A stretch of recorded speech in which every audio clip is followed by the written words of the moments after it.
This episode of TechnoBuffalo is brought to you by Squarespace. What's your favorite food? What's your favorite drink? What's your favorite video game? Dude, how's the cat doing?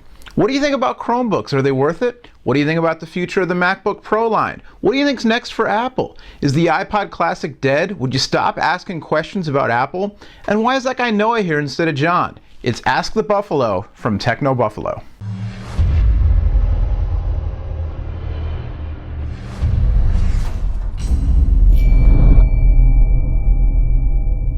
Hey, what is going on, everybody, and welcome to Ask the Buffalo, brought to you this week by our friends at Squarespace.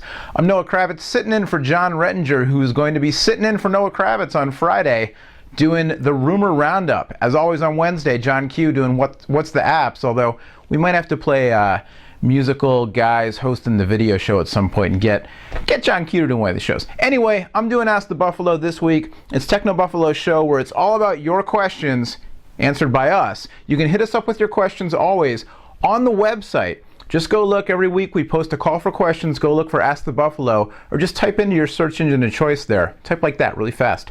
Ask the Buffalo, TechnoBuffalo, and you'll find the article. You can post your questions in the comments, or you can use that Twitter thing that all the kids are talking about. Go to Twitter, and if you want to be extra nice about it, direct the question to John's Twitter account at John4Lakers. Or don't. Just make sure you include the hashtag AskTheB, AskTheb, and we will find your questions, pick some of them, answer some of them. All right, first question on the website comes from Oliver Goldsboro, who wants to know, what do we think the future is for the iPod Classic as it turns 10 years old this year in 2011, launched 10 years ago. The future, it's going the way of the dinosaur, just like everything, starting with the dinosaurs, eventually does. It's actually kind of funny. Last week, towards the end of last week, some articles I read online, hearkening back to something Bill Gates, of all people, said years ago, that the mobile music player device of choice is not going to be a standalone music player. It's eventually going to be the mobile phone, because technology just always gets cheaper, faster, and smaller. And so he kind of foresaw a time when you'd be able to cram everything from a cell phone, from a digital camera to a music player to a web browser to everything else into your cell phone. And that time is pretty much here. Certainly for a lot of people who can afford the higher end phones, but so many of the phones now have music players. They have either flash storage or removable storage. They have 3.5mm headphone jacks, and they can work as music players. So the iPod Classic, hanging on for dear life there. I think as the price of flash memory gets lower and lower, and so you move up those increments, 32 gigs to 64 to 128 to 256, pretty soon there won't be a need for an iPod Classic, because the iPod Touch and the iPhone, in Apple's case, will have those larger flash memory chips built into them at the same price point. So I think that's what's going to do it, and you're just going to see the smartphones, in Apple's case, the iPhone line and the iPod Touch line, although rumors about the iPod Touch possibly getting 3G data. I don't think that's happening this year, but I can see it happening where Apple just kind of moves further and further away from the reliance on voice contracts and all that kind of stuff. But at any rate, iPod Classic, I'd say the odds are about 70-30 against seeing a new iPod Classic this fall, maybe even 80-20, but I'll give it at least 20% chance. All right, Gabriel, and I'm going to pronounce your last name wrong. I'm sorry, I apologize in advance. Gabriel Ingemarson wants to know if the Chromebook is worth it. I am still waiting on my own Chromebook. I went to Google I/O this year and was eligible. I got my Galaxy Tab limited edition at the conference, but all of us who were eligible for Chromebooks, which is pretty much everybody who was a registered attendee of the conference, Samsung and Google providing Chromebooks, but they weren't on site. You had to sign up for it, and then we got an email letting us know what the deal was. And basically, we got a promo code to go to Amazon.com, order the Samsung Chromebook, put in the promo code so you would get the full $499 off the price, so the price was free, and place your order. And depending on when you ordered, some people were going to get them delivered within like a week or two. Other people like me way out till August. So I know two other people who we all went and ordered ours within 15 minutes of each other. One of them, his delivery time was like 2 weeks out. The other two of us was over a month into August. So mine, last time I checked, was August 3rd to the 10th was my delivery window. I have to go check after I finish this video and see what the deal is. But all that being said, I got to play with the Chromebook a little bit, and I was there at I/O when they launched them and announced them. And I think it's going to be most worth it for people who don't want to deal with tech support at all, because the tech support is built into the price if you're a business or education user, and the whole idea is that, you know, there won't be a lot of OS patching and downloading updates and all that kind of stuff because of the way that the whole Chrome system is developed. That being said, for the price points that they're at right now, you could pick up a Windows laptop or a Unix laptop, you could pick up a netbook, you could pay just a little bit more and pick up an Android or iOS or WebOS for that matter tablet. So I don't know that the average user, the average consumer, is really going to see a lot of value in the Chromebook. Remains to be seen. A lot of it has to do with, you know, what does Google do? What do they do with the Chrome OS? What do they do with the App Store? How much do they really put behind it to build it out into, you know, a consumer platform? Or, you know, how's it running parallel with Android? And Android's really the big consumer platform right now. But I think Chromebooks could be interesting in places like education and in business and enterprise use, where so much money is spent on tech support people, and, you know, just the time it takes to do all the upgrades and the maintenance and that kind of stuff.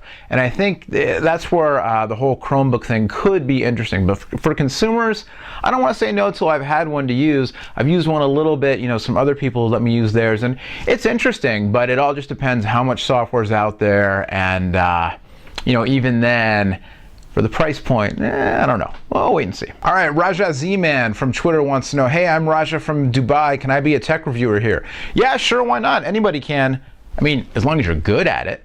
And since our site, you know, is based in the English language, you have to have a good command of the English language, which from your tweet seems kind of like you're 75% there. So work on the other 25%, but we love running articles from the users. I mean, you don't have to work for TechnoBuffalo to get something published on TechnoBuffalo. We welcome your user submissions, articles, videos, whatever it is, on whatever is important to you and relevant in the tech world. So, you know, write an article, have somebody read it, go back and edit it, get it all in order, get your grammar in order, get your I's dotted and your T's crossed, and send it into us. There's a big link, it's big on the website for user submitted articles, and we definitely would love to feature you on the site. You don't have to work for us, just send in an article. All right, speaking of articles, you know, Squarespace is the fast and easy way to create a high quality blog, portfolio, or really any kind of website. If you have questions or need help, Squarespace provides every member with amazing support 24 hours a day, 7 days a week. I think that's what the kids call 24/7. Or the kids used to. I don't think the kids say stuff like that anymore. You can start your website or blog by choosing from over 60 professionally designed templates, and then add content from your computer or from an iPhone or iPad. Squarespace's mobile apps allow you to easily add entries and manage comments from anywhere, which, you know, like we were saying before, cram all the functionality into that phone. You can listen to your music on your phone while you're managing your Squarespace blog. Approving comments, throwing comments out. It's crazy, it's amazing. Many of the internet's highest traffic web pages are powered by Squarespace, not to mention many of the personal pages of Revision 3 hosts and personalities. Check out www.squarespace.com to get a 2-week free trial and 10% off when you sign up in July. Just enter the coupon code TECHNO7. TECHNO 1, 2, 3, 4, 5, 6, 7. TECHNO7. Thanks again to Squarespace.com for sponsoring this week's episode of TechnoBuffalo Ask the Buffalo. Now back to those questions. All right, and last but certainly not least, Van Snipes. I like that name, Van Snipes. Van Snipes, starring Wesley Snipes and Van Snipes. Van Snipes on the website wants to know what tech product we're most excited to get our hands on this year. The answer, honestly, is the one I haven't heard of yet. I mean, you know, there's something coming down the pike. Fourth quarter is always the big quarter. That's when, you know, back to school, going into the winter holiday shopping season, Christmaka, as they say in certain parts of the United States, but those aren't the only holidays. But it's just, that's when a lot of stuff comes out, a lot of new products, a lot of people spending their money on Christmas gifts and all that kind of stuff. So I'm always hoping this time of year, or coming in this time of year, that there's something just really cool and mind-blowing and just game-changing that hasn't been leaked yet, that's going to come out, kind of around that Halloween, Thanksgiving time frame. That being said, the product that I have heard a little bit about that I'm most excited for might surprise you. But something new is coming from Sonos, who makes these really awesome but really expensive wireless music systems, but they're just great. And with all these services now, like Spotify that just launched, and RDIO and Mog and Rhapsody, and all these services where you can pay, $5 or $10 a month and basically get, these unlimited massive music collections. It's just so cool because I can use my smartphone to control the thing and find whatever song I want to find and then play it through the Sonos in different parts of the house. And so they're rumored, there's some leaked photos, we did an article on the site, you can check it out, about a lower cost Sonos product, or we think it's lower cost because it's smaller.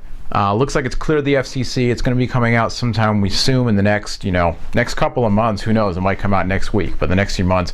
So I'm psyched to see what that is, because I would love to see a lower cost Sonos product, just to make it cheaper and easier to use that system, because it's awesome. And one of the things they did was they developed their own wireless technology.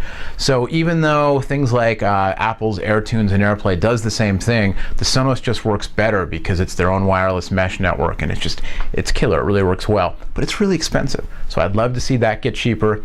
And things like the PlayStation Vita and the Audi A7. That's a tech product, sort of. Car I can't afford. The Tesla Model S. There's a lot of stuff out there for sure. But the Sonos, and then that thing I haven't thought of.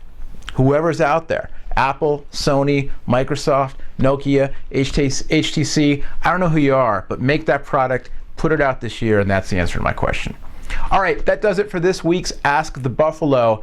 Again, John R. will be doing the Rumor Roundup this Friday. John Q, What's the Apps on Wednesday, as always. And then next week, one of the Johns, probably John Rettinger, but you never know, maybe we'll switch it up again. We'll be back in the Ask the Buffalo spot. So if you have a question, go to the website, look for the Ask the Buffalo call out every week, or just put it up on Twitter with the hashtag AskTheBee. And that's how we find the questions. That's how we try to answer them for you. And like the man asked from Dubai, if you want to be a reviewer, write something up, send it into us. Use that Get Featured link on our homepage. And we're always looking for good people. So that's how you get involved, all right? Again, thanks to our friends at Squarespace for sponsoring this week's TechnoBuffalo episode. And as always, thanks to the folks at Revision 3. Most importantly, thanks to you for watching and for asking questions. Till next time, I'm Noah. This has been Ask the Buffalo. See ya.